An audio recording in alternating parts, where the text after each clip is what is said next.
तो योग कहता है कि जब यह प्रक्रिया चल रही हो तो शरीर जो अभ्यास कर रहा है और पृथ्वी जो ऊर्जा को अपने में समाहित करने की शक्ति रखती है, उसके बीच में एक परत होनी चाहिए, अवरोधक परत। प्राणायाम का उद्देश्य ये नहीं है कि आप नया प्राण बनाओ, पृथ्वी का स्पर्श भी आवश्यक है। जब आप उन अभ्यासों को कर रहे हैं जहां पर आपको अपने अंदर उपस्थित नकारात्मक ऊर्जा को बाहर निकालना है।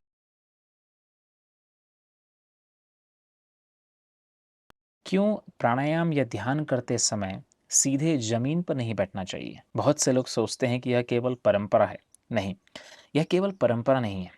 यह योग पर आधारित एक गहरा सिद्धांत है। योग के अनुसार हमारा जो शरीर है, ये केवल हड्डियों और मांस का बना हुआ नहीं होता है।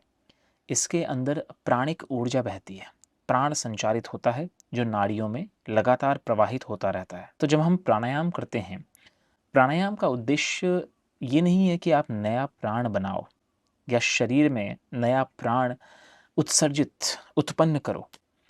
प्राणायाम का उद्देश्य होता है कि जो प्राण पहले से विद्यमान है, उस प्राण को शुद्ध करो, उस प्राण की दिशा को सही करो और उसे एकाग्र बनाओ। तो जो पृथ्वी है, वह एक विशाल संतुलनकारी शक्ति है।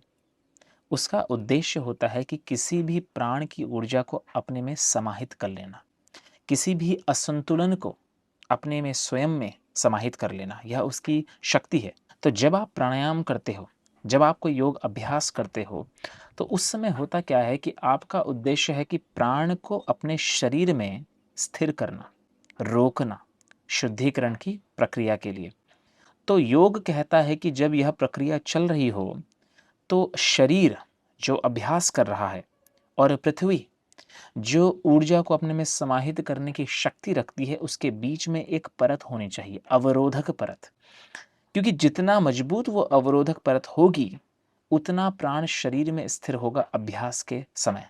और यही कारण है कि पूर्व के समय में ऊन या सूती वस्त्र, कुशा, ग्रास घास या मृग चर्म, व्याघ्र जैसे शेर का चर्म या ऊन का कोई परत, इस प्रकार के आसन में बैठने की सलाह दी जाती थी। इसका उद्देश्य ये नहीं था कि आपको आरामदायक आसन में बैठ जाना है या आराम मिलना चाहिए। इसका उद्देश्य यह था कि परत अवरोधक अच्छी हो। इससे साधना में स्थिरता मिलती है और सूक्ष्म ऊर्जा का संतुलन होता है शरीर में। शरीर में ऊर्जा स्थिर होने लगती है। इसे आप इस प्रकार से समझ सकते हैं कि जैसे आप कोई किसी पतीले में, किसी बर्तन में पानी गर्म करना चाहते हैं।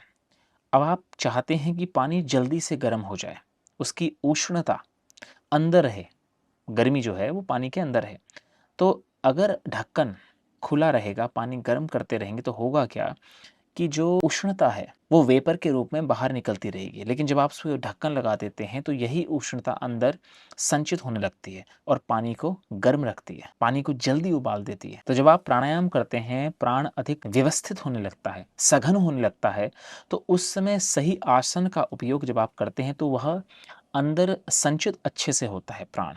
और जब संचित अच्छे से होगा तो नाड़ियों में प्राण का जो प्रवाह है वह बिना रुके, बिना अवरोध हुए लगातार चलता रहता है। इसका अर्थ ये नहीं है कि पृथ्वी का स्पर्श गलत है या पृथ्वी के स्पर्श से कुछ गलत हो जाएगा। नहीं, पृथ्वी का स्पर्श भी आवश्यक है।